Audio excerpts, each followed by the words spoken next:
अस्सलाम वालेकुम दोस्तों, आखिरकार ढक्की भाई 100 दिन के बाद जेल से रिहा हो चुका है। 3 महीने के बाद इसका अब पहला व्लॉग आया है जिसने आते ही धमाका कर दिया है। मैं यकीन करें 1 मिलियन इसके व्यूज़ आए थे और 52 मिनट का व्लॉग था। व्लॉग देखने के बाद मैंने इसके व्यूज़ चेक किए तो 2 लाख व्यूज़ हो चुके थे और अभी तकरीबन 15-16 घंटे में 7 मिलियन के करीब व्यूज़ आ चुके हैं। दोस्तों, डक्की भाई ने अपनी पूरी स्टोरी सुनाई, उसके दरमियान ये रो पड़ा और बहुत ज़्यादा गमगीन हुआ।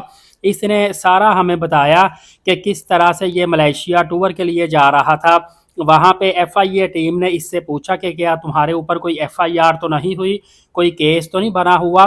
तो इसने कहा मेरे ऊपर कोई किसी किस्म का केस नहीं है। तो इसको और इसकी बेगम को लेकर एफआईए एक कमरे में चली गई। वहां पे जाकर इससे तफ्तीश करनी शुरू कर दी, छोटी मोटी जो इनिशियल पूछताछ होती है।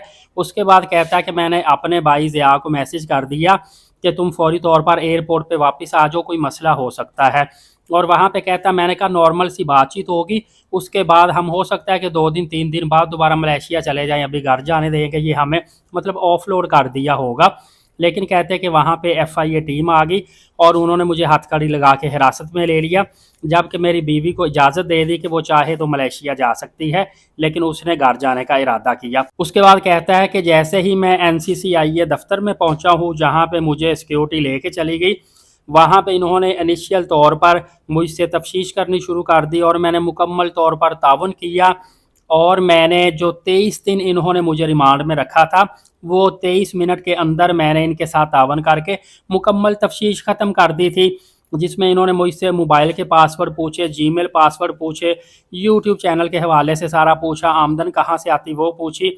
उसके बाद कहता है कि मैं क्रिप्टो ट्रेडिंग करता था, तो मेरे बैलेंस के अंदर $3,26,000 थे, वो भी इन्होंने पासवर्ड लेकर मुझसे अपने पर्सनल वॉलेट पे डॉलर ट्रांसफ़र करवा दिए। ये सारी की सारी डक्की भाई की स्टोरी है जो इसने सुनाई और सुनाते हुए ये रोता रहा है, क्योंकि कहता कि तफ्तीश के दौरान मैंने मुकम्मल तावन किया, इसके बावजूद मुझे बार बार थप्पड़ मारते रहे, तशद्दुद करते रहे और लाइव मेरी वीडियो किसी बच्चे को भी दिखाकर उससे भी गालियां दिलवाते रहे और ख़ुद भी ये लोग गालियां देते रहे।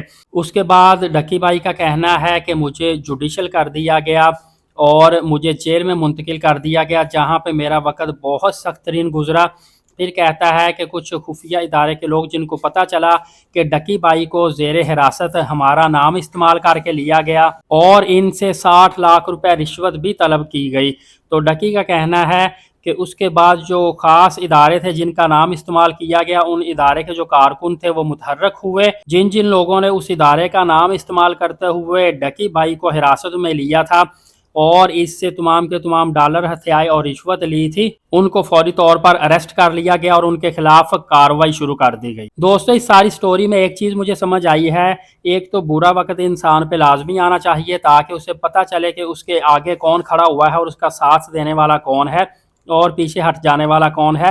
क्योंकि जब इंसान कामयाब होता है, कामयाबी की बुलंदियों पर होता है, तो उसको लगता है कि सारा ज़माना उसके साथ है, लेकिन जैसे ही वक्त पलटा खाता है, मुश्किल वक्त आता है, तो फौरी तौर पर सारे लोग भाग जाते हैं, साथ देने वाला कोई भी नहीं होता। सेम इसी तरह अक्सर सोशल मीडिया पे मैं भी स्क्रॉलिंग करता रहा हूँ, वहाँ पे इसके काफ़ी ज़्यादा करीबी जो दोस्त मैं देखता था, वो भी जब ये जेल में था इसके ख़िलाफ़ ही बातें करते थे, इसका साथ देना दूर की बात, इसकी फेवर में कोई बात भी नहीं करते थे।